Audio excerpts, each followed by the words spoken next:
Obrigada, Rô. Semana passada esqueci. Tá com muitas falsas atitudes. Enfim, Mas eu boa amo esse grupo. noite. Dia 20, dia 20 de março, né? Equinócio de, de outono, ano novo astrológico. É bom estar aqui, 6, 2025, né? Em agosto a gente faz 2 anos, Sil, é isso, né? Eu só consigo marcar de ano em ano. Então já tô lá em agosto. Daqui a pouco a gente faz 2 anos. De estudo. É a reunião número 36, não, 37 consecutiva. Então, então estamos trinta e com um ano e sete meio, né? Um ano e Uma por meio. semana. É, muito legal. Enfim, quem chegou aí, sejam bem-vindos. Muito legal estar com vocês. Eu acho que para mim é importantíssimo assim, a gente poder falar de astrologia, poder compartilhar. Fico esperando a quinta-feira. E aí a gente está numa dinâmica do grupo aqui, duas partes. Primeiro a gente está na leitura do livro Os Luminares, que é da Lins Green, junto com o Howard Stas Portas, que é muito legal, traz uma analogia sobre a Lua e sobre o Sol, nessa perspectiva da astrologia, e trazendo também um contexto de psicanálise, né? Mas não no sentido do estudo direto da psicanálise, mas numa referência sobre a criação, sobre os pais e sobre a família, e como isso reflete no mapa astral. E é muito legal assim a gente conseguir ter essa percepção. A gente já leu a parte da Lua e agora a gente está na parte do Sol.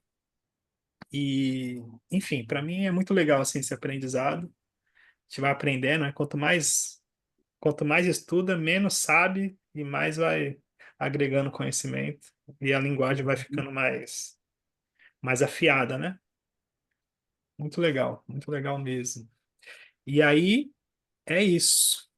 A gente parou na página aí, vamos ler. A gente lê um pouquinho e depois a gente troca sobre, sobre as questões, né? E depois na segunda parte a gente vai ler ler não, né? Vai interpretar o mapa astral de uma artista muito legal, que foi a provocação das meninas aí, uma artista baiana. O nome dela é Madalena Santos Reimbuth, o outro sobrenome dela. Tem um mapa astral e uma vivência bem legal. Tem só um detalhe, assim, a gente não tem o horário dela. E aí, eu não gosto de fazer muito isso, né? Mas aí a gente lê o mapa cósmico. Cósmico é só um nome para dizer que a gente não vai usar as casas, né? Vai ler só a disposição dos planetas e tal. Só que o nome do grupo nosso, eu coloquei bem lá no começo, as 12 casas astrológicas. Porque eu comecei falando das casas, daí ficou esse nome e tudo certo. E aí a gente tem muitas polêmicas na astrologia sobre como calcular as casas. É um paradoxo em todos os estudos da astrologia, todos os tempos, tem vários sistemas de leitura, de percepção das casas e tal. Só que funciona. E o lance é que, assim, as casas, na prática, como referência o ascendente em si, é o que nos conecta com a realidade, com a vivência, porque as casas vão falar das áreas da vida. Então, a casa em si é o que nos conecta nessa leitura do céu com a nossa realidade, com o nosso tempo, com a nossa existência. Por isso que numa leitura do mapa astral é importantíssimo a gente começar pelo ascendente, porque nesse contexto de consciência, o grande lance, primeiro ponto, é a pessoa conseguir se apropriar do ascendente dela. Se apropriar não no sentido de saber falar sobre o ascendente. Fala, meu ascendente é em peixes, e peixes do elemento água, mutável, e... Não é isso, assim, é se apropriar no sentido de perceber, de conseguir lidar, de conseguir... Porque, na verdade, a gente pode pensar que é assim, é como se fosse um instrumento que nos foi dado para que a gente crie habilidade de lidar com ele dentro dessa existência. O instrumento, o corpo, a imagem. E aí, o aprendizado sobre esse instrumento é com prática, né? É o dia a dia. Então, por exemplo, eu tenho ascendente em peixes. Eu acho que eu demorei muito, mas muito para entender o meu grau de sensibilidade, que sempre foi uma coisa que eu não percebia, mas ia sendo levado pela circunstância, pelas pessoas, pelo ambiente, pelas relações. E aí é uma coisa tão maluca que o ascendente em peixes, no geral, a pessoa absorve o que é do outro, vai embora, e só lá na frente, na próxima esquina, que ela vai perceber, quando percebe, que é peixes, né? Quando percebe que não tinha nada a ver com ela. Então fica perdendo tempo, né? Lá no meio do campo, porque é peixes. Peixe tem essa coisa, né? Meio, meio filosófica, né? Meio. E aí lá, nossa, não tinha nada a ver comigo isso. E aí torna, fala, nossa, aí volta de novo. Aí quando. E aí eu brinco, né? Mas é só pra puxar assunto mesmo. O ruim não é se desiludir. Porque se desiludir é um privilégio para quem se ilude. O problema é se iludir de novo. Esse é o problema. E aí, quando eu fui em clínicas levar, falar de astrologia, eu, bem sagitariano, né, eu tinha que ficar brincando para conseguir trazer a linguagem. Eu falava que para peixes é o seguinte: tem um neon piscando na esquina, né? Vai dar merda. Vai dar merda. Vai dar merda. Aí o peixe fala assim: É, eu acho que eu vou. Acho que, acho que eu vou. E aí vai. E aí tudo certo. Aí vai dar merda, óbvio, né? Tem uma placa. E aí ele volta e fala assim. Aí o que aconteceu, gente? Você não sabe o que aconteceu? O que que aconteceu? Deu merda. E aí, claro, a gente não vai rir, porque a gente se compadece, né? Porque todos nós já passamos por isso e tal, tá tudo bem. E aí na próxima esquina, a mesma placa, e aí vai de novo. E aí dá merda de novo. E aí volta como se nada tivesse acontecido anteriormente, como se fosse a primeira vez. Aí o que que aconteceu, gente? Deu merda. Aí, não, a segunda vez não vai rir, né? Porque todo mundo erra e tal. E isso fica perpetuando, como se fosse a primeira vez. E depois, ter consciência no ascendente, no contexto de peixes, mas isso é uma coisa que é muito pessoal, né? Só a própria pessoa pode conseguir chegar nessa consciência, né? Porque se alguém fala de fora, pode até ofender. Mas no final, a gente vai entender que, para alguns, no sentido mais denso do arquétipo de peixes, tem uma alimentação dessa posição de chamar atenção para esse lugar de falar assim: olha o que aconteceu comigo. É como se alimentasse dessa compaixão que acaba, é como se vivesse em função disso. E é triste, né, gente? Triste em todos os aspectos, né? Só que isso é uma coisa que, assim, imagina a pessoa ter esse instrumento dessa qualidade e não perceber o movimento do ritmo dela e ficar presa no resultado. É sobre isso, né? Então, ter consciência é perceber o movimento e falar assim, pá, tá, entendi. Entendi. Fala assim, tá, entendi. Entendi. Não, entendi. Ah, entendeu, mas não entendi. Não entendeu mesmo? É peixe, você entendeu? Entendi. E aí o entender não é nem falar. O entender é simplesmente se responsabilizar. É isso. Uhum. Só se responsabiliza. Porque esse lance também de querer falar, de querer explicar, cai no mesmo lugar. Então, esse lance de responsabilizar, que é um princípio saturnino, que tem a ver com essa realidade, um pouco do que a gente estava dizendo no começo, é o princípio de liberdade, em vários aspectos. Em vários aspectos, né? É ter consciência, né? Falar assim, tá, o que que precisa fazer? É sobre isso, né? Ou tem consciência ou não tem, né? Enfim, puxando assunto, né? Ah, oi, Rose, tudo bem? Olá, boa noite a todos. Tudo bem com você? Tudo bem? Enfim, alguém quer falar alguma coisa? Quer falar mal de peixes? Não, não pode falar mal de peixes. Todos os ascendentes têm as suas, né? Mas é só para dar um exemplo. Pode É zoar uma um pouquinho? Pode? sensibilidade. Hã? A Silvana vai falar? As duas É uma Silvanas? sensibilidade de aceitação de que quando olha a placa, aceitar, né? Também. Porque sabe que viu a placa, leu a placa. Então tem a consciência e a credibilidade dela, né? Aceitação. Ô, Rô, Ah, eu até te mandei no E Instagram. tem para qualquer signo, desculpa. Eu até mandei no Instagram pra você. É zoação. Eu não saberia repetir aqui. É aquele ator que fala. Não, acho que eu não te mandei, não. É um ator que ele veste de mulher e faz como se fosse uma psicóloga atendendo as eu pessoas. sei quem E é. tá- É. Aí ele falando do signo de peixes, ele falando que ele é vegano, ela é vegana, que era o signo do cogumelo. Não era peixes. Aí, por que cogumelo? Porque o pisciano parece que ele toma muito chá de cogumelo e tal. Aí ele vai falando, falando, falando, falando. É engraçadíssimo a zoação dele, sabe? É, o ruim desses estereótipos, desses memes, que depois acaba criando esses preconceitos e tal. É. Mas pensando no ascendente em peixe, esse é o efeito colateral do dom, né? Agora, se a gente for pensar na parte de elevação do signo, tem essa coisa genuína de acreditar nas pessoas, de realmente acreditar nas pessoas, acreditar assim, genuinamente acreditar nas pessoas.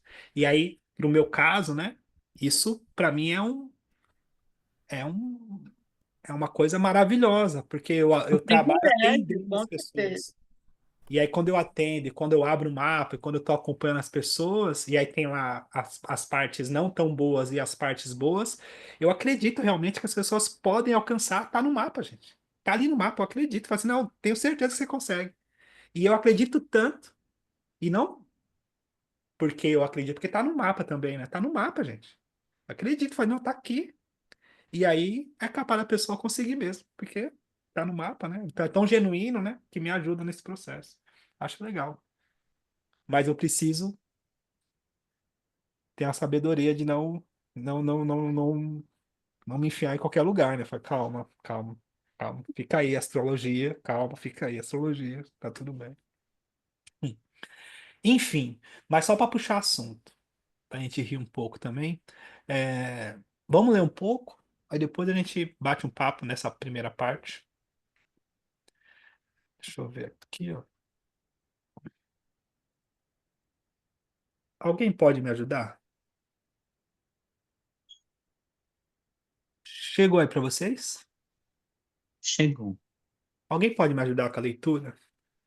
Eu não vou porque eu tô pra Eu sair. posso, Rô. Por favor, Esther. Deixa eu só abrir um pouquinho para ficar um pouquinho maior para enxergar. Quer que abra aqui? Não, não, tá bom. Eu, Ok. eu, eu ajeito aqui, acho. Peraí, deixa eu ver.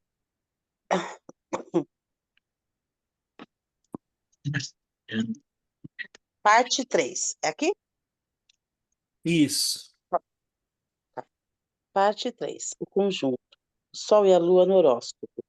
Discussão utilizando exemplos de mapas astrais. O Louis Green e o Howard Sass-Portas. Howard, vamos começar a palestra de hoje com a continuação da história de Paul, trazendo à baila os mapas de Bill, seu pai, e de Max, seu filho. Veja os mapas 3 e 5, páginas 119 e 125. Além disso, vamos dedicar algum tempo à discussão dos aspectos lunares dos quais ainda não falamos. Tenho mais algumas observações gerais a fazer sobre a questão da rivalidade pai-filho. Abaixa um pouquinho só.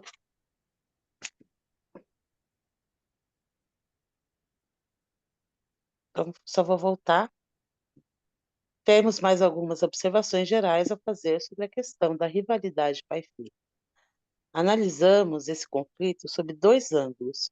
O filho, no estado cotidiano, edipiano, que deseja se livrar do pai, e o pai que sente a ameaça de que seu filho possa superá-lo e subjugá-lo em termos de poder, autoridade, status.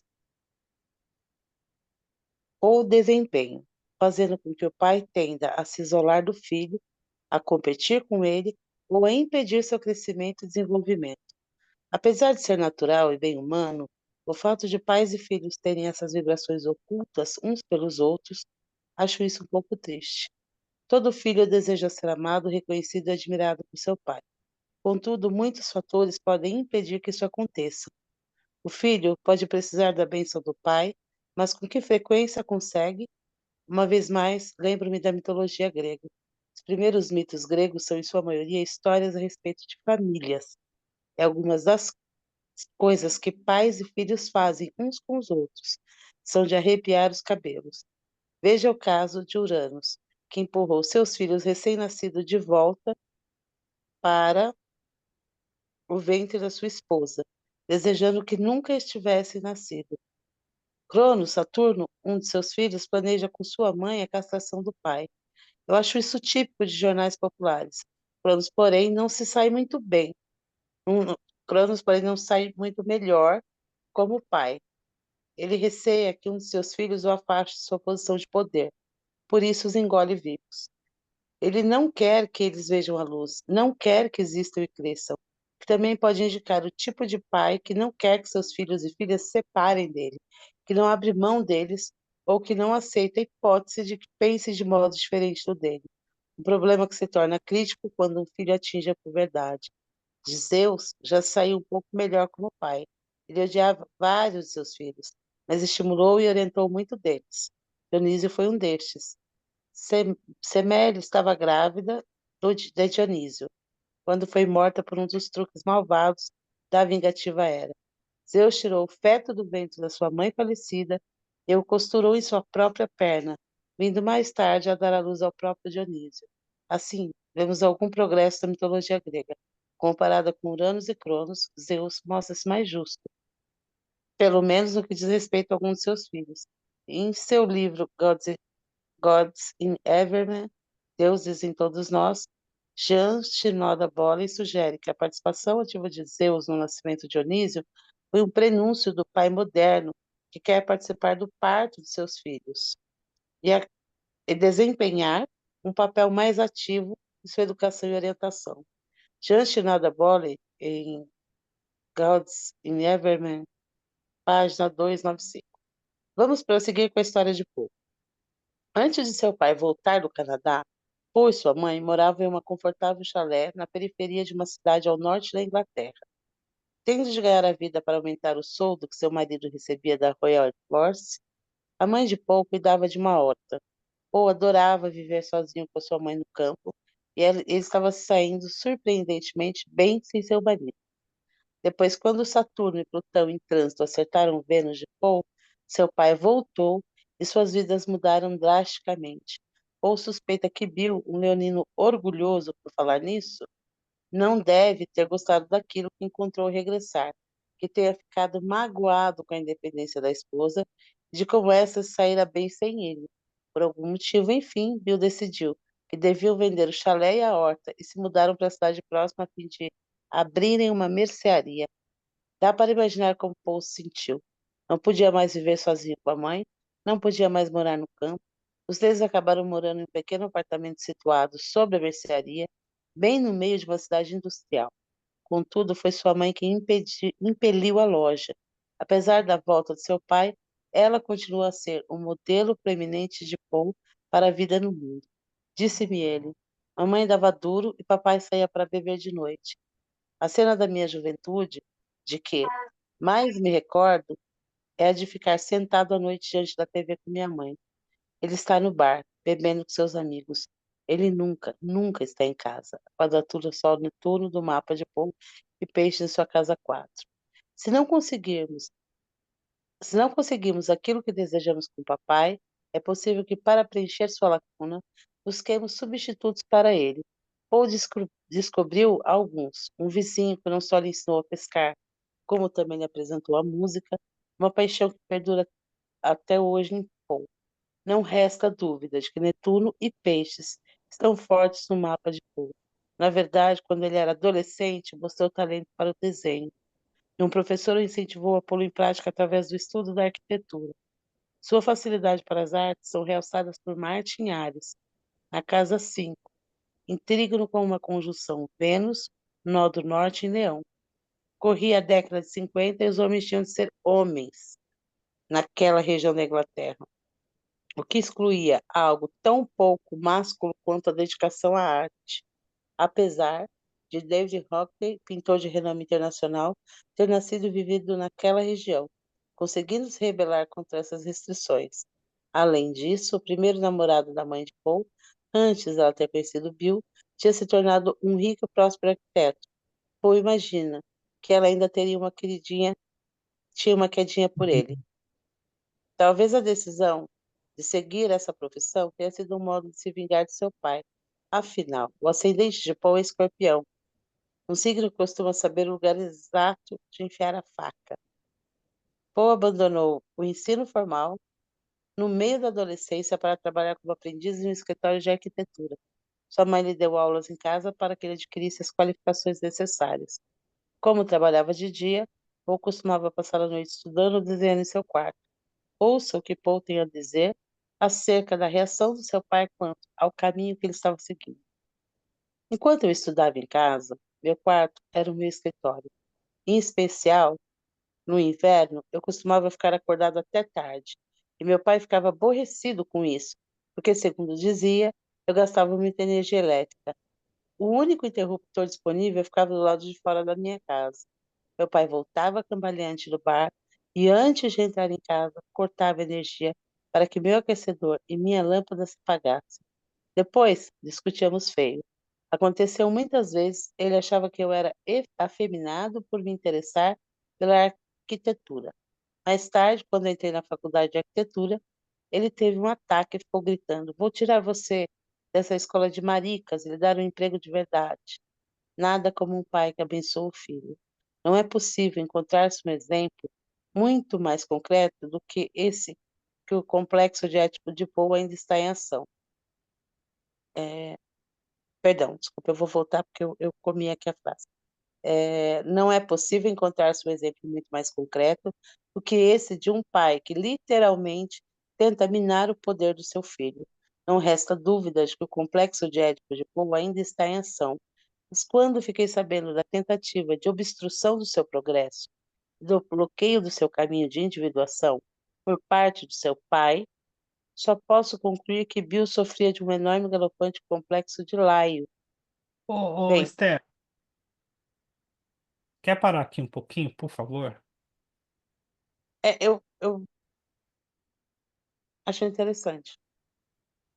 Não Está bem entendi. estruturado. Não entendi o que você falou, cortou um pouco. Pode ser, porque é para explicar o que é o complexo de Laio, né, dentro do Édipo. Você quer falar do complexo de Lyell? Não, é só ler. Se aí, se quiser, eu faço uma contribuição depois, mas não. Tá, então, pra quem chegou depois, sejam bem-vindas. Glória tá atrasada. Eu falei, não é possível que ela arrumou esse mapa pra me ler, ela não vai aparecer, vai ganhar uma advertência. E, e aí, não coincidentemente, hoje eu acho que assim, né? Tem uma outra coisa. Várias coisas, né? Mas nesse estudo de astrologia, a gente vai aprendendo conforme os mapas que a gente vai lendo. Pelo menos a minha observação enquanto astrólogo é isso, né? Que cada mapa é cada vida, cada jornada, você vai ampliando e vai percebendo o que no meu caso, né? Vou percebendo o que eu já estudei e aquilo consolida, né? O aprendizado ou então amplia. Eu falo, nossa. E aí tenho o privilégio de acompanhar algumas pessoas, fazer alguns acompanhamentos, né? Sequenciais, assim, atender semanalmente, que é muito legal. E tem uma moça que eu acompanho ela, e aí eu tive a oportunidade hoje de conhecer o mapa astral do pai dela. Por uma circunstância lá e tal, ele já tem uma idade, está próximo aos 83 anos e está passando por um processo de esquecimento, de memória curta, né? Então, e aí, fala, vamos dar uma olhada no mapa e tal, para ver os trânsitos e tal. Ela também é uma estudante de astrologia. E, e aí, engraçado, assim, é muito peculiar, né? imagina, ela é geminiana de casa 5, ela tem o Sol em conjunção com a Vênus na casa 5 e tem o Mercúrio ali próximo, também na casa 5 e tem Urano em oposição ao Sol dela, então ela tem essa questão com Urano, que no mapa dela traz essa questão da intolerância, da prece e tal, e essas questões, né, geminiana. E o pai dela, ele é geminiano, com ascendente em Gêmeos, tem o Sol em conjunção com Netuno no ascendente, tem Urano também ali, e aí ele tem Saturno, tem essa diferença, ele tem Saturno no ascendente, né? Mas é muito peculiar, né? Quando eu passei assim próximo o estudo da astrologia kármica, uma das coisas que ficou marcado foi a hereditariedade que existe no mapa astral, que vai além da questão biológica, né? Então, nos mapas dos nossos parentes, das pessoas da qual a gente se relaciona, existe uma peculiaridade, que é como se fosse ali um aprendizado. Além do que a gente consegue perceber, como se nós tivéssemos em comum um aprendizado sobre aquela questão. Então, por isso, né, estamos ali nessa família. E aí, por isso, a família em si é uma área tão sensível, né? Tão sensível no sentido de ser tão cirúrgica nas provocações, às vezes no tirar do sério, né? No tirar do eixo, como é tão a família, as pessoas próximas, né? Como elas têm um lance assim de, né? Esse poder, né? Para alguns. E aí, voltando para a questão do texto que ele está citando, né? Entre essas questões dos complexos e tal, mas sobre esse olhar também do inconsciente, que é um pouco do que a gente vê no mapa astral. Então, às vezes, as relações que a gente vê superficialmente tem outras questões por detrás que a gente não tem consciência e vê só a superficialidade daquilo, né? A relação do pai, complexo de inferioridade, aí o filho complexo de Édipo, ou enfim, e as coisas vão acontecendo nesse contexto. E o estudo da astrologia, ele é muito legal porque ele também liberta. Porque, por exemplo, o ser humano tem um pouco disso, assim, no geral, né? A gente consegue falar e olhar o outro, né? E resolver o problema do outro com muita facilidade. E é muito simples, é óbvio, né? Até, assim, não é possível que a pessoa... Ah, gente, pelo amor de Deus, gente, vai, né? Só... É muito simples, né? O problema do outro é... Agora, o nosso próprio, parece que a gente tem uma certa cegueira. Porque faz parte sobre isso mesmo, né? Esse processo do autoconhecimento. Só que o lance é que eu falei das casas no começo, a nossa existência, o palco da nossa existência, é justamente uma oportunidade para que a gente aprenda sobre as nossas questões, sobre os nossos dilemas. O mapa astral é só um símbolo, né? Não é um símbolo, é só uma linguagem sobre isso, mas a vida em si já é essa questão.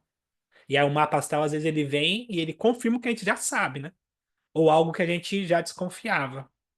E aí, quando a gente consegue reconhecer em nós e assume a responsabilidade e liberta o outro, esse é um processo de transcendência, de cura. Claro, tem umas questões que são mais pesadas, né? Que atravessam vidas para quem acredita e tal. Não são tão simples, mas é nesse sentido. E pensando nesse contexto também familiar, eu acredito que a maior herança que a gente pode deixar para os nossos é se curar, resolver as nossas questões, né? Se conhecer, se curar e libertar as pessoas, né? Porque, pelo menos na minha vivência, é sobre isso, assim, né? Então, reconhecer no Uhum. mapa, reconhecer a minha mãe no meu mapa e reconhecer o meu dilema, que vai além dela, que também está no meu mapa, tanto me liberta quanto liberta ela. E, além disso, pensando na mãe como símbolo da questão emocional, isso me liberta para que eu tenha relacionamentos saudáveis, para que eu encontre e me relacione com mulheres de forma saudáveis, porque tem uma relação direta nesse contexto. E às vezes tem a repetição, né? E a pessoa na cegueira, né? Fala, né? Porque mas comigo foi assim, né? Então, a primeira, fala, que é ingrata. Aí a segunda fala, também é ingrata. A terceira também é ingrata. A quarta também é ingrata. A quinta, vai, não, pera, calma. Nossa, para o trem, para. Vamos observar, né? Vamos olhar direito, porque não é possível, né? Então, Né? todo mundo é o alecrim dourado, né? Então, todo mundo é ingrato e você é o alecrim. Não, calma. Então, Só é existe ter esse isso. processo de consciência. E da mesma forma, um pouquinho mais delicado, o mapa ele vai falar de um certo destino. Então, a gente tem, sim, um certo destino, sim, uma certa vivência, e que a gente vai ganhando consciência, e aí eu chamando assim de um crescimento em espiral, que quer dizer o seguinte, assim, eu não vou mudar quem eu sou, só que uma vez que eu aprendi uma questão, eu vou viver aquele mesmo arquétipo numa escala superior. Então eu saio Prisma. dessa escala que aprendi e falo assim, tá. E aí não é que de repente, não, eu tô vivendo essa mesma escala. Quer dizer, eu tô vivendo essa mesma questão, só que em uma outra escala. Então é espiral. E aí, nesse sentido, não sei se vocês conseguem alcançar, né, se eu consigo transmitir o estudo, como é um giro, é cíclico. É ciclo, assim, estuda astrologia é cíclico, é tempo, tem um tempo determinado, é matemática. E roda, roda, roda, e os ponteiros vão ciclicamente batendo naquelas questões, né? E aí isso vai simbolizando na vivência. Então, se a gente for pensar num ciclo de Júpiter, que é um ciclo que fala de expansão. Então, a cada 12 anos, ele bate o ponteiro numa mesma área da vida. Isso quer dizer que a cada 12 anos tem uma oportunidade de expansão numa mesma área da vida, com a mesma referência. Agora, o que eu faço com isso, e se essa expansão ela é boa para mim, ou ela me atrapalha, isso é uma outra questão que aí depende da consciência, que é precisa ver no mapa, né? Como, por exemplo, Marte. E é umas coisas curiosas, assim, por exemplo, eu tenho Quiron na casa 4, eu, pessoalmente. E aí tem uma questão com a minha questão familiar e tal, enfim. E aí, mais ou menos 2 anos atrás, a minha filha fez 18 anos e tal, e decidiu sair de casa. E aquilo foi um negócio assim que me tirou do eixo, assim, eu me pegou de surpresa, eu fiquei puta, assim, dei até um show, fiquei nervoso, assim, saí de mim, falei, nossa, dei um show. Ficou feio até, dei um show, fiquei nervoso e tal. E eu não sou de ficar nervoso, mas dei um show, assim, porque eu achei que não deveria, porque o menino também tinha os seus problemas e tal, ia dar errado, e eu me pegou assim, foi. E aí tudo bem. E aí aconteceu e tal, ela foi, teve o aprendizado dela, voltou, deu tudo certo. No geral, né, para ela foi bom, aprendeu, e enfim, alinhou, começou a estudar, foi muito legal. Só que 2 anos depois, Marte na mesma posição, ele toca, e de novo a gente tem uma questão. Não diretamente relacionado, não que ela vai de novo um relacionamento, mas de novo a gente tem um entrevelo e tem uma questão que atravessa, e aí eu fico puto por alguma questão, e a gente tem. E aí cabe a mim perceber e reagir diferente. Só que sempre quando esse ponto, Quiron, na casa 4 for tocado, eu vou viver situações, não a mesma diretamente, mas similar nessa sincronicidade que vão me apresentar, ou a gente pode até. Eu não gosto desse olhar assim, tô passando por uma prova, porque fica muito egocêntrica, né? Como se a vida tivesse, e aí tivesse, né, sendo testada e tal, acho que. Mas, de alguma forma, um aprendizado, ou uma avaliação se eu aprendi aquilo. Então, por exemplo, em Gêmeos, né? E aí, pensando em Júpiter. Júpiter, ele está em Gêmeos já faz um tempinho que ele retrogradou, foi, voltou, agora ele vai para Câncer esse ano. E Gêmeos é essa minha casa 4. Nesse período de Gêmeos, passando pela casa 4, teve muitas questões familiares para mim. Muitas questões, porque o Júpiter fala de expansão e de conhecimento. Então ele passou, então foi um período onde as questões familiares elas levantaram. Então eu fiquei sabendo de questões. Dois avós meus faleceram por parte de mãe, o pai da minha mãe faleceu ano passado. No final do ano passado, e no meio do ano passado, a minha avó, parte de pai, e aí levanta-se as questões familiares, né? A gente vai participar, minha mãe, toda aquela questão. É, o ano passado eu também mudei de casa. A minha filha também decidiu mudar, vir morar comigo, e muitas informações na casa 4. Muitas informações, muitos acontecimentos. Expansão, né, nesse sentido. Não só direta, como também indireta. Então são ciclos, né? Claro, os aspectos que fazem no mapa, então faz oposição com o meu Sol e outras questões, né? No geral. Mas é só para a gente ter uma ideia por esse olhar, né? De como a astrologia ela é simbólica, mas nesse sentido de consciência, né? Que aí quando a gente faz isso aqui, isso aqui, isso aqui, isso aqui, esse tempo aqui, esse aqui, esse tempo, isso aqui por conta disso aqui, isso aqui, a pessoa pode até nem decorar o astrologuês, porque o astrologuês agora percebe-se na vida, né? Fala assim, nossa, é verdade, isso aqui. Ah, tá. E é muito legal, né? Vocês acham muita viagem, não? Eu consegui ilustrar ou ficou muita viagem? Muita viagem? Acho que sim, que é exatamente o processo que ele está colocando aqui no livro, né?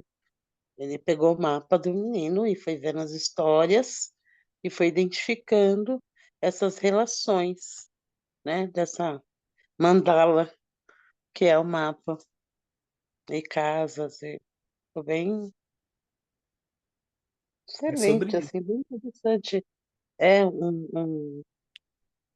um estudo de duas linguagens que se põe assim em sincronicidade, diria, né?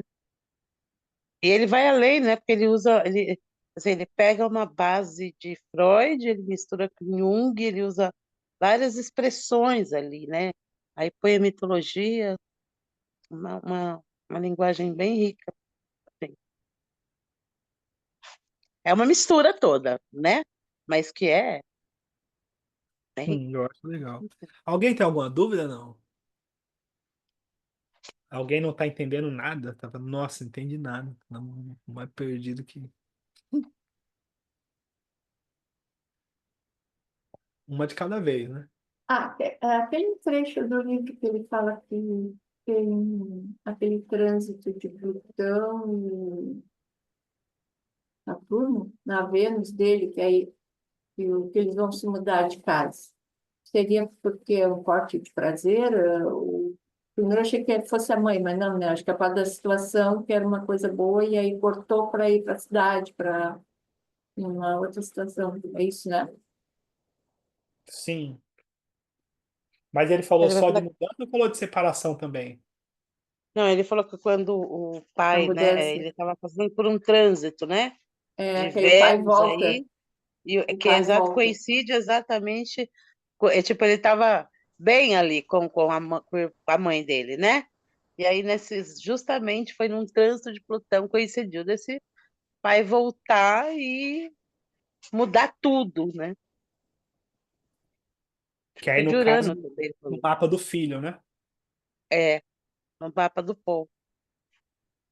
Porque no caso, o trânsito de Plutão, ele é mais lento, né? Então, claro, é uma questão mais técnica, né? Mas, por exemplo, um trânsito de Plutão, um aspecto, né, sobre a Vênus, ele demora em média 4 anos.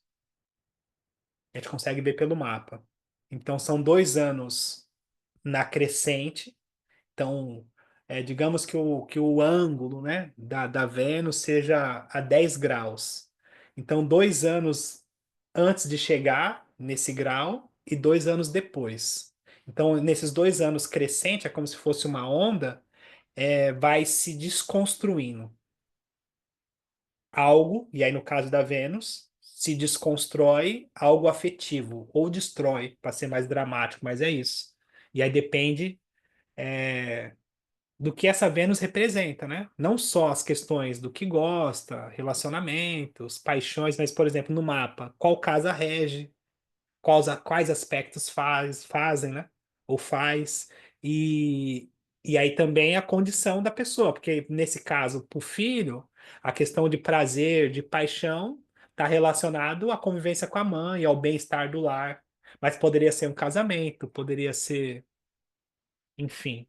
Mas na prática, sendo menos polido, sendo menos polido aqui entre nós aqui, não vai nem ficar gravado, vou depois cortar essa parte.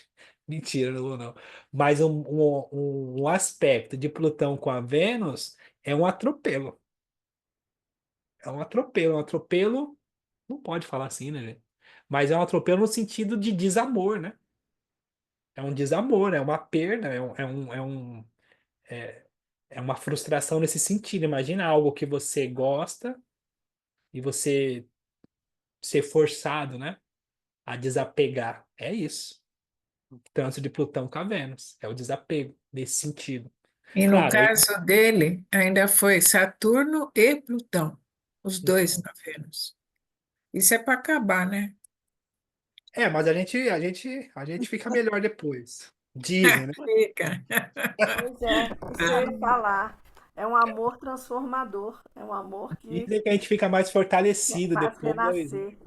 renascer. Renan. Não, mas na prática, falando sério, né? A gente fica melhor sim, porque a Vênus também representa o amor pessoal. No final, a Vênus ela tem essa representação da gente conseguir ter esse espelho, né? Esse amor de falar assim, tá, eu vou cuidar de mim.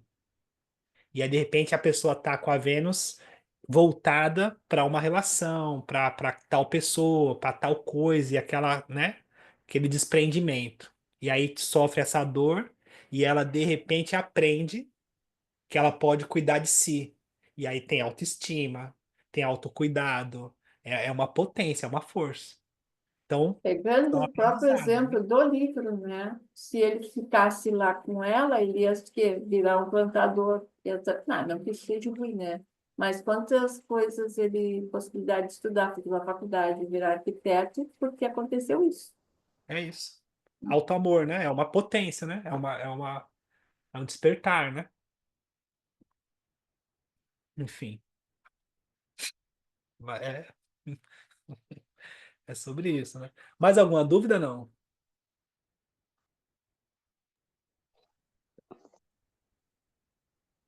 Esther Não, abriu? porque até tem, mas não vai dar conta. Deixa pra lá. Não, pode falar. Não, porque eu teria que entender bem de astrologia e entender aonde ele vai. Porque assim, eu fiquei aqui pensando nessa história, porque ele usa o mito de uma forma freudiana, mas como se ele fosse um arquétipo, como Jung coloca. Então, por isso que eu falei que não dá conta, porque eu tenho que elaborar muito bem isso e entender para depois partilhar. Porque, assim, enquanto força arquetípica, né, o que eu entendi foi que ele colocou o complexo de Édipo de uma forma como Jung vai colocar arquétipo, não é isso? Não um caso específico, Entendi, entendi. né? Não toda a tese freudiana em relação a isso, mas beleza. Deu para entender a questão dos trânsitos e como isso Porque aí é acabou uma questão trazendo. mais técnica, Que né? e é por isso que eu falei. Que eu fiquei Mais pensando, técnica. Por pensando, exemplo, no complexo de Lion que ele coloca, ele vai falar sobre a questão da do referência pai. dos pais, né? Terem ciúmes do filho, né?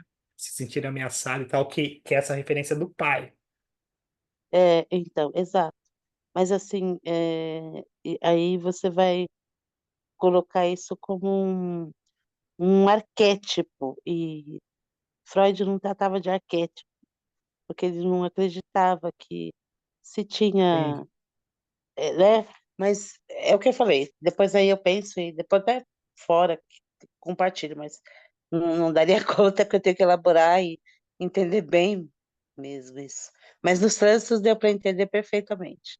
Mas a Linz Green e o Harvard, eles trazem essa questão, claro, mistura sim, não sei nem se é certo ou se é errado, né, se a gente pode dizer assim, Acho que não. mas Então, eles são junguianos, né? Então a própria Linz Green, ela faz parte de uma escola junguiana, né, lá na Califórnia e tal. Não sei se ela é uhum, fundadora ou se ela faz, eu sei que ela faz parte, ela é uma das uhum, fundadoras, o Harvard Sasposa também.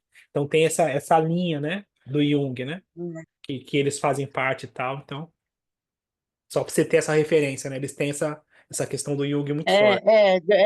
Então isso que eu entendi, que é plenamente junguiano. Ela vai citar Freud ali enquanto o complexo de Édipo, mas ela pega Freud e transforma em arquétipo, Entendi, entendeu? entendi. Porque, inclusive, uma das questões que vai romper Freud e Jung é exatamente essa, porque ele não acreditava nessa questão arquetípica, né? Que tem essa representação no inconsciente coletivo e tal, mas é uma leitura, porque na verdade ela vai pela mitologia, ela só pega e aplica na questão arquetípica, mas deu para Sim. entender. Enfim, e aí, eu acho que a gente pode. é, Pro mal. O Lucas quer falar alguma coisa, é isso não? Não, né? Impressão minha. A gente pode ver o mapa, né? Agora, a não ser que vocês tenham alguma dúvida. Oi, Célia. Podemos ver o mapa? Podemos, podemos. O que você acha, Glória? Agora é a hora. Oi, Acho que podemos. podemos. E aí, só para. Se alguém puder Estão marcar para mim, guardando. a gente parou na página 118, é, que, que vai começar a parte da audiência. A cúspide Isso, da casa, sim. isso. E aí, então a gente vai analisar o mapa astral é, da Madalena Santos Bolt, que é, que é uma Sim. artista, né?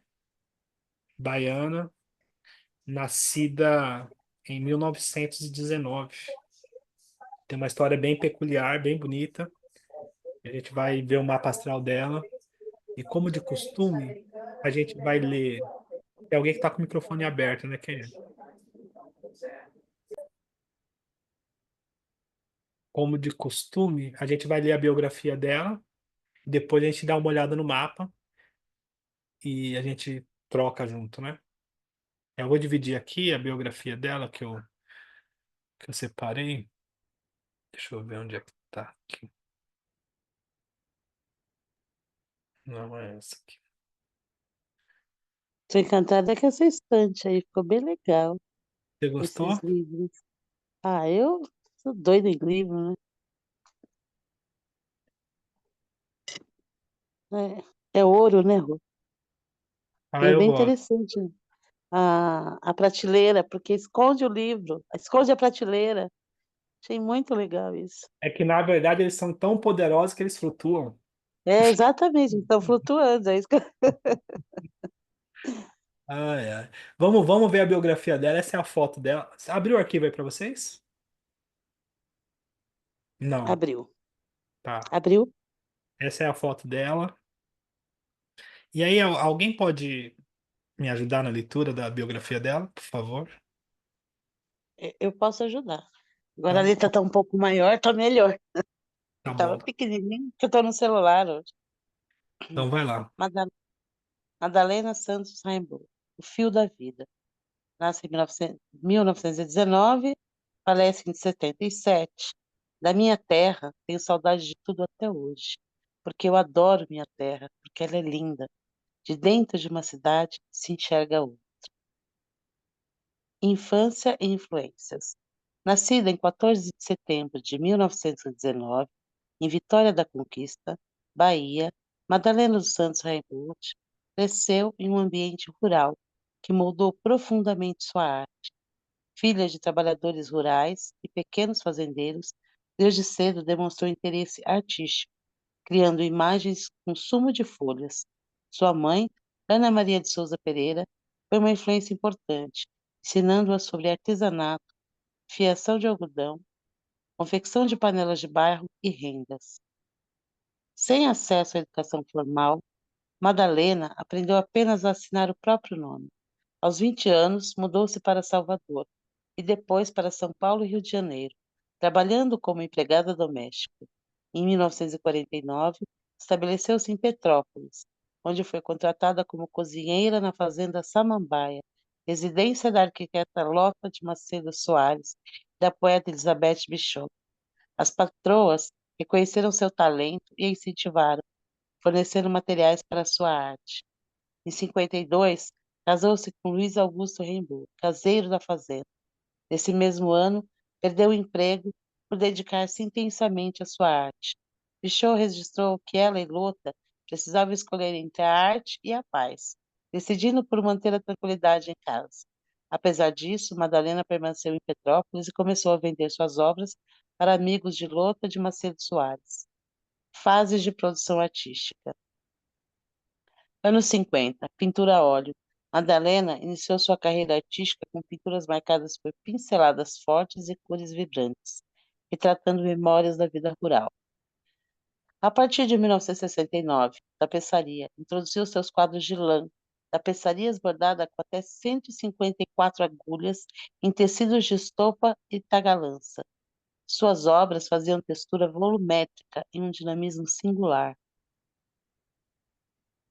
Estilo e técnica.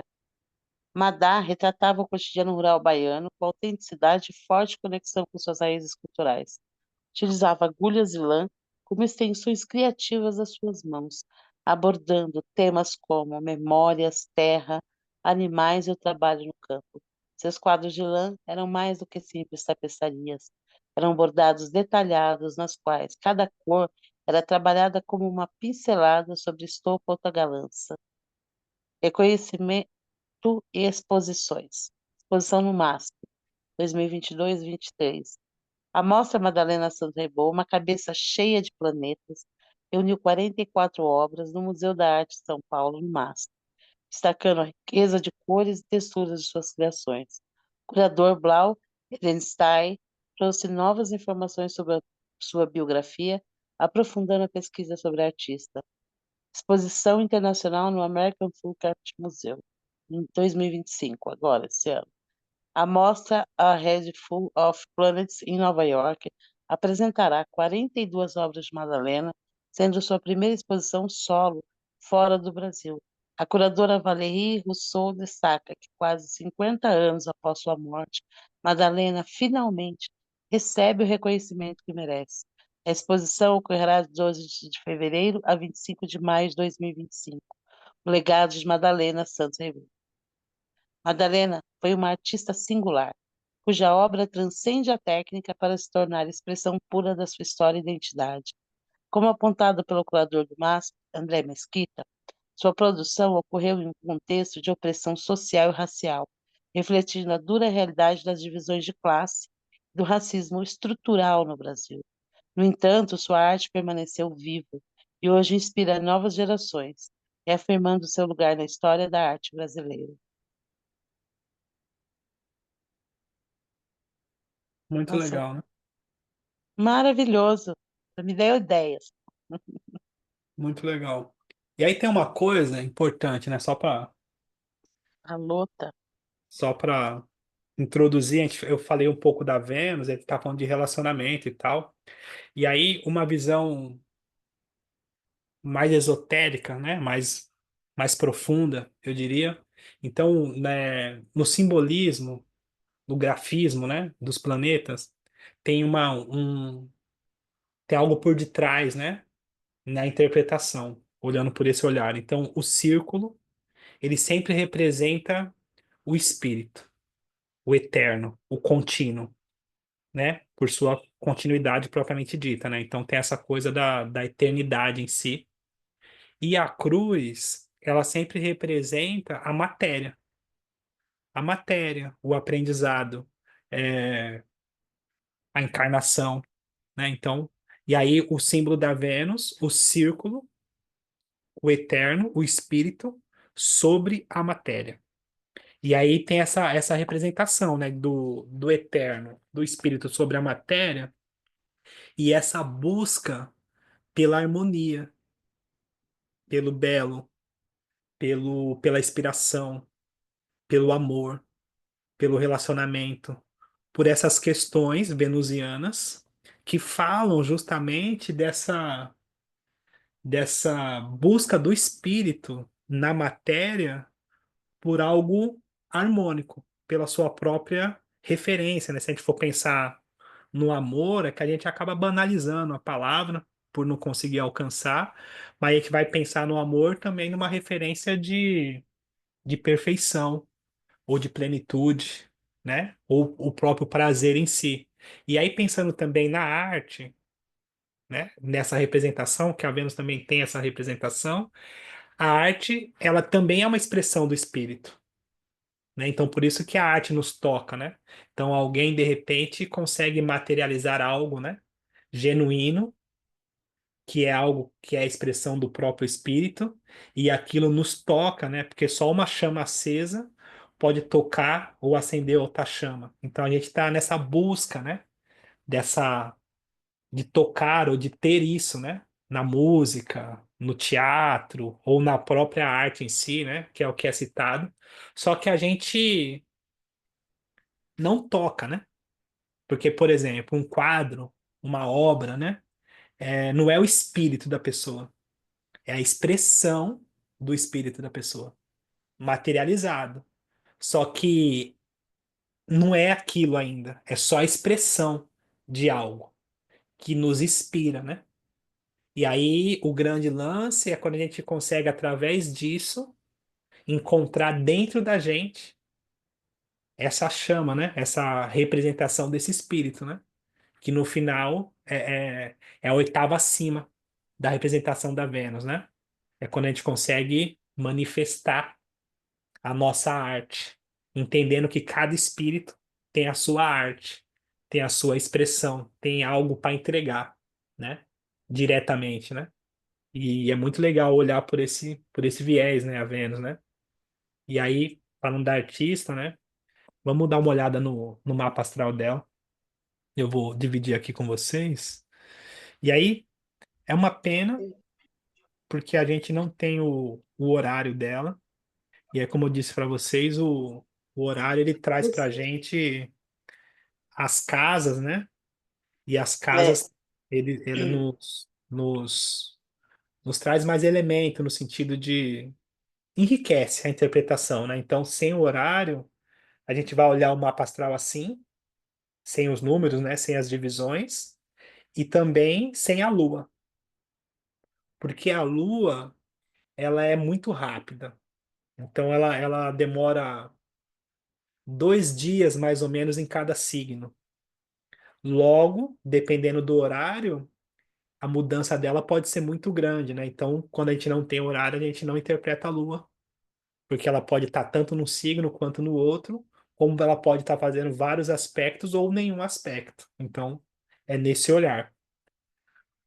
Tudo bem? Me fiz entender nesse sentido, não? E aí a gente chama esse é uma leitura também helenista, né? De uma técnica astrológica antiga. A gente chama de uma leitura de um quadro cósmico, né? Porque não tem as casas, então esse olhar assim nesse sentido, né? Então esse é o mapa dela.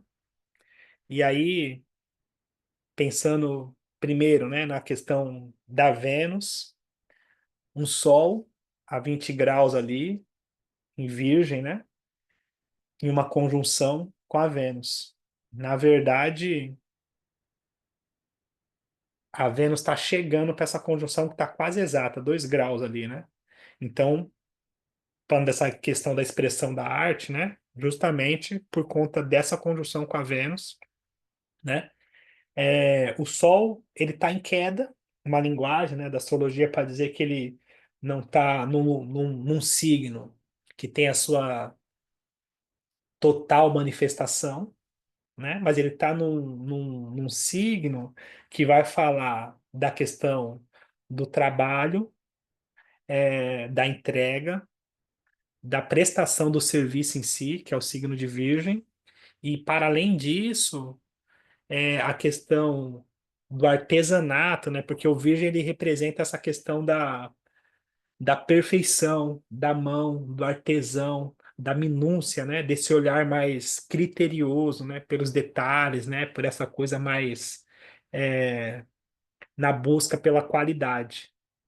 Então, tem essa peculiaridade que vai muito de encontro com a arte dela, né? Nesse sentido, né? Pegando o gancho do que a gente já leu. A Vênus, ela tá, a gente vai chamar assim, né? Exilada, né? Mas ela vai, por que exilada? Porque ela está no signo de prestação de serviço, né? De um signo que ele prioriza os detalhes, a entrega e todas essas questões. Então, não é uma Vênus que tem a possibilidade de entregar um glamour. Ela vai muito no sentido de ser útil, do aperfeiçoamento técnico, dessa coisa assim mais de qualidade, não tanto de beleza, né? Não que não tenha beleza, mas ela vai mais para esse lugar do aperfeiçoamento, propriamente dito. Por isso que é chamada uma Vênus que está em exílio, mas não menos artística, né? Mas muito por esse lugar do artesanato, né? Que eu acho muito legal. Uma outra questão é o próprio Plutão, que está em Câncer, que faz um aspecto, né, com o Sol, no caso, um sextil, né? Um aspecto harmônico, né? Que na verdade é tipo assim, o que que é um aspecto harmônico? É legal que aí eu vou liberando as chaves, né? A gente vai aprendendo junto. Mas o que que é um aspecto harmônico? É um ângulo é, em elementos que se complementam. Então, o Plutão ele está em Câncer e o Sol, né, ele está em Virgem. Então, o elemento terra e o elemento água são elementos que se complementam, né? E a gente pode até fazer uma analogia, não por isso, mas a terra com a água, ela ganha, ela ganha movimento, né? Ela ganha uma textura que traz para ela uma facilidade de decorrer. Então, é sobre isso, né?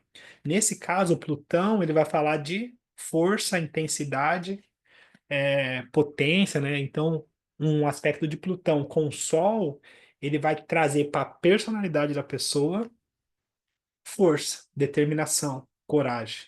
É isso, assim, todo aspecto de Plutão, se for harmônico, ele entrega isso, assim, o Sol, né? A pessoa, ela tem essa firmeza. E aí, no caso, né, na biografia dela, essa questão dela, depois de uma certa idade, claro, teve ajuda, né, das patroas dela, não coincidentemente, mas ela teve que assumir, né, e bancar a arte dela, né? E aí, se a gente for pensar, é uma afrodescendente, vinda da Bahia, numa época não tão favorável nesse sentido, retinta, e ela bancar isso, né, e sustentar a expressão da arte, né, ainda mais como mulher, que é uma outra questão também, tinha que ter força. Força, mas força de verdade, né, para conseguir assumir isso. Então, esse Plutão ele traz essa potência, né? Essa potência. Ô, Rô, E se não foi. me engano, no filme que retrata a vida da Lota aqui no Brasil, Flores Raras, do Bruno Barreto, É parece que maravilhoso. tem uma cena que é da comida, a cozinheira da casa, deve ser sobre ela, né? Deve mostrar. Ali, interessante, Sil, já que você Não, colocou, não porque era ela, estou não. pensando aqui, então, mas assim, a questão, né, aonde ela vai trabalhar, né, para quem ela vai trabalhar, a Luta foi uma mulher incrível também, né, e Outras que duas veio, artistas, né? Outras duas artistas também. exato, nossa, Elizabeth Pichot, assim, ela estava num ambiente plenamente artístico. Aquela casa que ela constrói é uma obra de arte arquitetônica, né? Então é bem interessante. Pena que não tem as coisas para ver o trânsito, mas assim, é, não é qualquer. Ela vai parar num lugar onde tem uma mulher que ela revoluciona também, de certa forma, a arquitetura e por ser mulher, né? Interessante isso. Seria Vamos para frente. interessante pegar o mapa da Lota, Tem da mais Lota. coisa. Vamos para frente. E aí, né, o Mercúrio em si, em Virgem, e aí esse Mercúrio, nesse mapa, ele tem um lugar de destaque, porque ele está domiciliado, né, ele está num signo onde a expressão dele atinge o seu máximo, né, a gente pode pensar assim. E aí é legal, que eu estava pensando nesse mapa, e aí na biografia dela, ela só aprendeu a escrever o nome, né, por toda a circunstância e tal. E o Mercúrio, ele em domicílio, ele vai falar de inteligência, né? A gente vai pensar a inteligência na pessoa conseguir aprender a ler, aprender a escrever, né? Porque a gente tem essa pejorativa. Só que, na verdade, no caso dela, a inteligência dela não se expressou nesse lugar, mas por falta de oportunidade, e a inteligência dela se expressou através da arte, né? Porque também não deixa de ter uma questão de disciplina, né? De aperfeiçoamento, de habilidade manual, né? Que precisa dessa cognição, que também tem a ver com essa questão. E, ao mesmo tempo, o Mercúrio, ele, assim por dizer, né? Ele é dispositor final do mapa, né? Que quer dizer que no final o mapa em si responde para ele, né? Ele é o planeta que tem destaque nesse sentido, que também é muito legal, né? E aí recebe, né? Uma conjunção de Saturno, esse Mercúrio, disciplina, esforço, aperfeiçoamento, e a arte, né? Dela tem essa questão, né? Da conquista, né? Por algo prático, pela paciência em si. Também recebe um sexto de Plutão. E aí essa transformação pelo conhecimento, aprendeu a moldar, é como se ela tivesse aprendido a moldar a realidade através da arte, né? Foi propriamente dito isso, né? Através, né, da biografia dela, né? Que é muito legal. Agora, sobre essa questão que vocês levantaram, da possibilidade, né, dela acabar, entre aspas, né, caindo em lugar que favoreceu para que ela conseguisse ser quem ela é, né, pela questão da arte. Então a gente vai pensar, né, Júpiter em Leão, né, Júpiter em conjunção com Netuno e vai falar sobre abertura, né, sobre expansão, sobre a gente pode até pensar, não gosto dessa palavra, mas a gente pode até pensar em sorte, né? Então, pensando primeiro em Marte, que está em Leão, que faz conjunção com esse Júpiter, né? E o Netuno, apesar do Marte não está num signo, né, que vai falar da sua potência máxima e está no signo do elemento fogo, que é o próprio Leão. A gente vai chamar, acho que é peregrino, né? Quando está assim. Mas ele ganha potência em conjunção com Júpiter e Netuno, que aí é a expansão da energia, a criatividade e o carisma, a coragem de se expressar, de se mostrar. E com Netuno, a imaginação artística na expressão e na visão inspiradora também do idealismo, né? Então, o fato de. Porque aí tem uma questão assim: o fato de estar em Leão, o Marte, junto com Júpiter, a pessoa também tem a coragem de se mostrar, de se vender, de, de colocar a cara a tapa, né? É justamente isso, né? O Marte em Leão. Então, a pessoa ainda mais, né, na circunstância, mulher, retinta, né? Então, tem essa questão dessa coragem. Porque é isso, assim, quando a gente fala assim, a pessoa ela tem sorte, ou tem um aspecto com Júpiter. Na verdade, a pessoa acredita a ponto de se colocar na oportunidade. E quando a pessoa acredita, a oportunidade também aparece. É nessa relação, né? Então, quando eu faço a leitura do mapa astral e que a gente abre algum aspecto e tal, e a pessoa consegue ter consciência sobre aquilo, e ela absorve aquilo para a vida dela, muda o jeito que ela vive também, porque ela passa a acreditar ou a reconhecer é melhor aquela potência. Então tem uma questão também nesse sentido, que é Se essas empoderar, chaves. né? Desculpa, não ouvi. Se empoderar. Empoderar, é sobre isso. Então, aqui, né, Marte em Leão, conjunção com Júpiter e Netuno, a pessoa já nasce com esse chip, né? Já é empoderada. E aí, né? Deu no que deu, né? Mas é isso. E aí, que mais desse mapa? O Saturno em Virgem, é, que está exaltado, mas a gente não consegue ver a casa ali, né? Mas em Virgem tem a questão, primeiro, do aprendizado, né? Então, Saturno em Virgem tem essa questão do aprendizado, do serviço, da submissão também, né?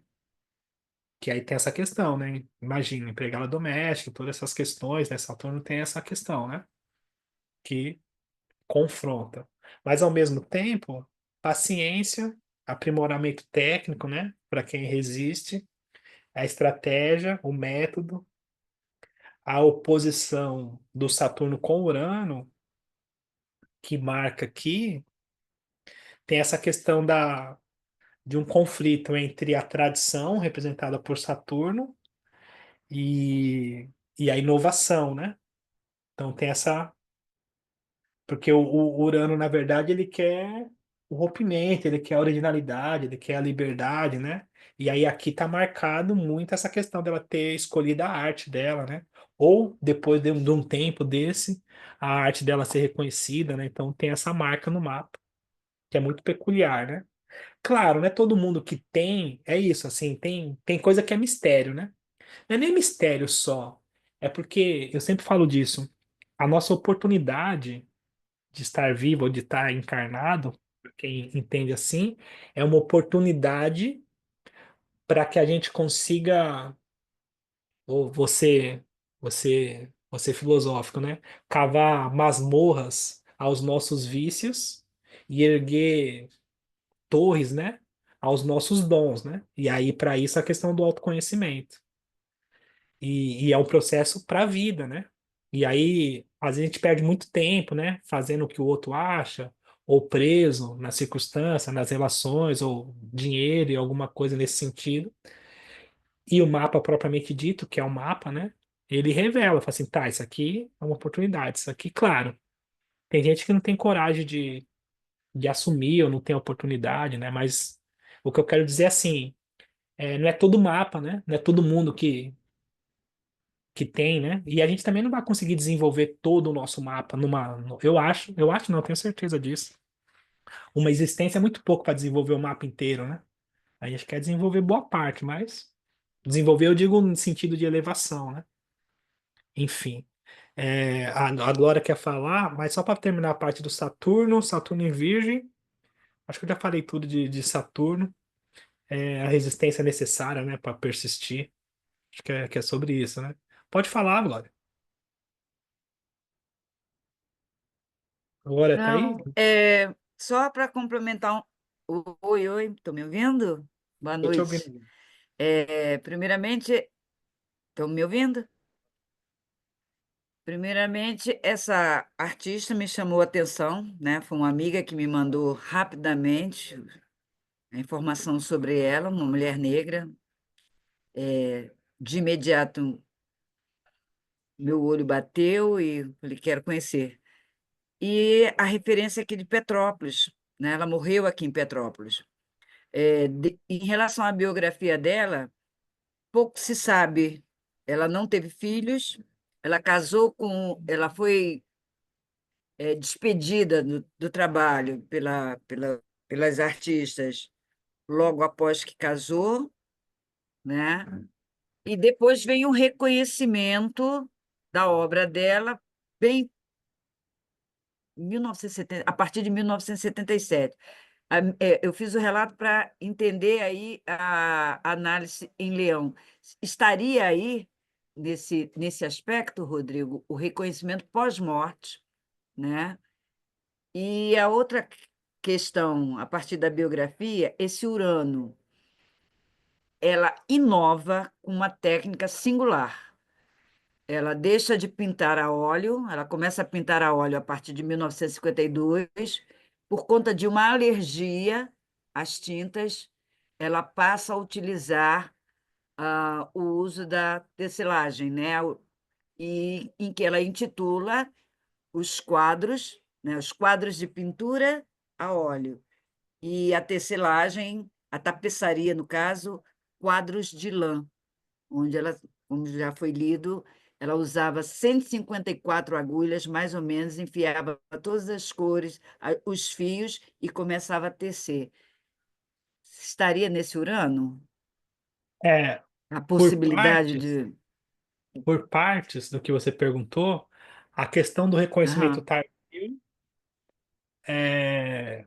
eu acho que tem muito a ver com Saturno e também a realidade, né, do que é a profissão artística, porque é isso, né? Então, por exemplo, a gente vai olhar o mapa e também vai olhar a circunstância, né? A circunstância de sim. vida e a circunstância do que é a realidade, né? Daquela profissão em si, né? Então, isso também é muito comum, não é só porque ela é negra e retinta, não. Isso é uma história muito comum Aham, dos artistas.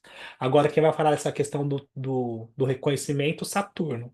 Pena que a gente não sabe a casa para entender melhor sobre isso. Esse é um ponto. Então, Saturno vai falar sobre essa questão. Agora, sobre a questão da originalidade, a gente pode chamar de criatividade, Urano que está em Aquário.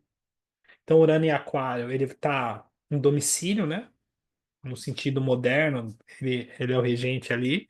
E aí é isso, assim, quando o planeta está em domicílio, o que que isso quer dizer? Quer dizer que ele está num lugar onde ele expressa com facilidade e ele faz uma oposição ali ao Saturno. Então, é como se fosse assim, uma rebeldia artística, a gente pode colocar. O desejo de modernizar as técnicas antigas, né? Mas dessa forma também fica romântico, porque, por exemplo, a gente tem essa coisa de romantizar a criatividade. E a criatividade, bem da verdade, ela vem da necessidade, né? É isso. É a necessidade que faz a gente criar. E Urano, ele tem essa abertura. Então, Urano, sim, marca esse processo, e principalmente essa oposição com Saturno, né? Essa, essa coisa de romper com as tradições antigas e tal, essa criatividade, né? E aí, que mais?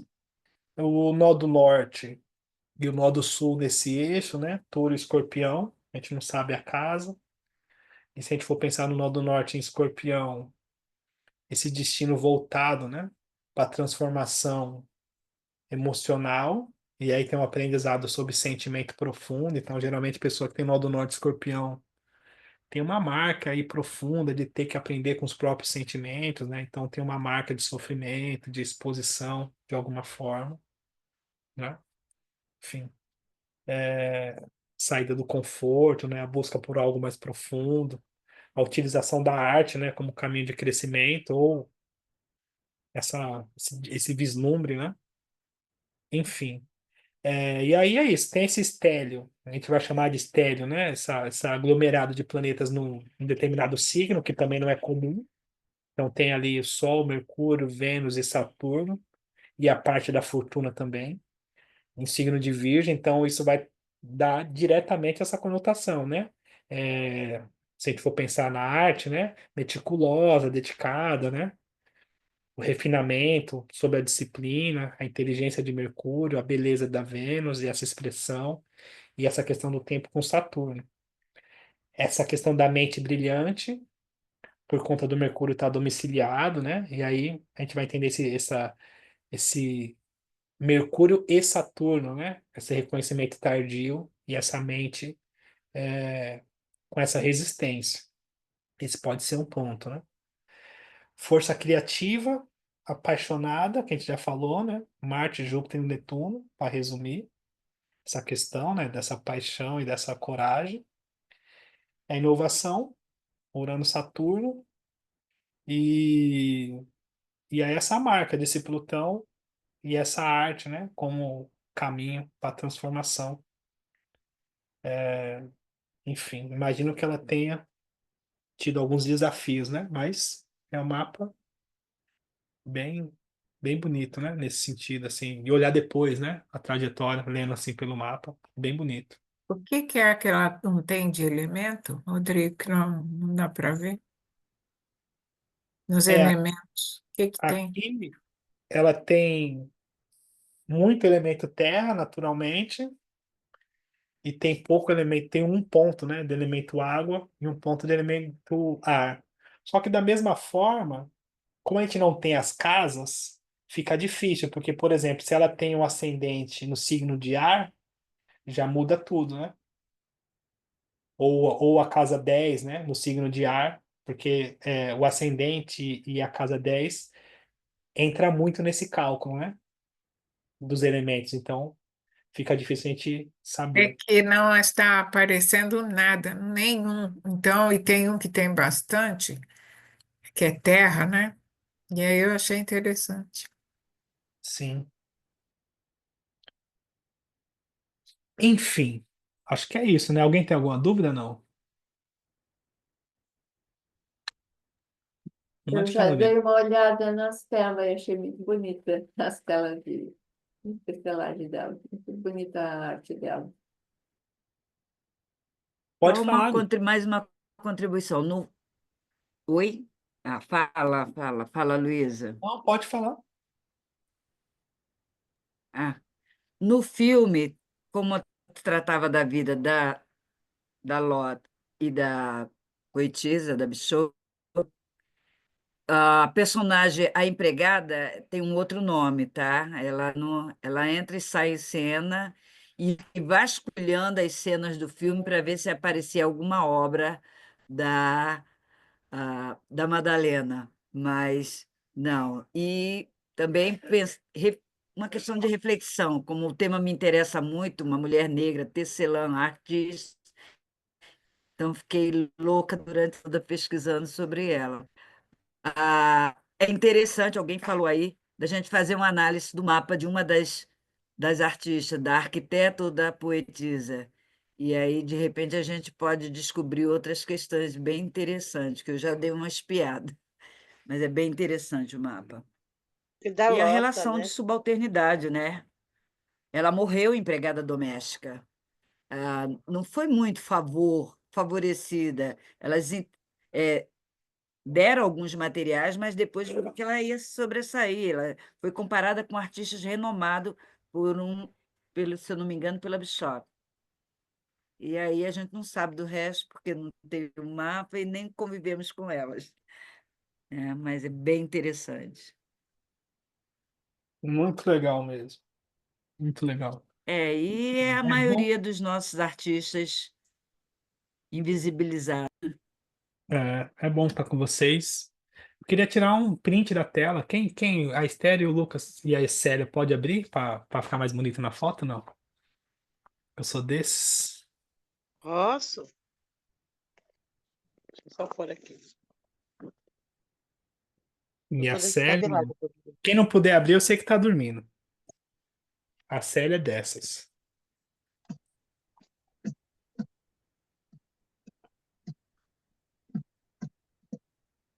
Bom. Enfim, então é bom estar com vocês. Boa semana, tá? Muito legal. Semana que vem a gente troca mais. Feliz ano novo pra Feliz, gente. feliz ano 15 novo dias para todos nós. depois, tudo bem com você? Igualmente. Boa noite para todos. Beijo, beijo, beijo. Pode fazer Boa Boa noite, noite, querido. gente. Beijo. Boa noite. Muito legal.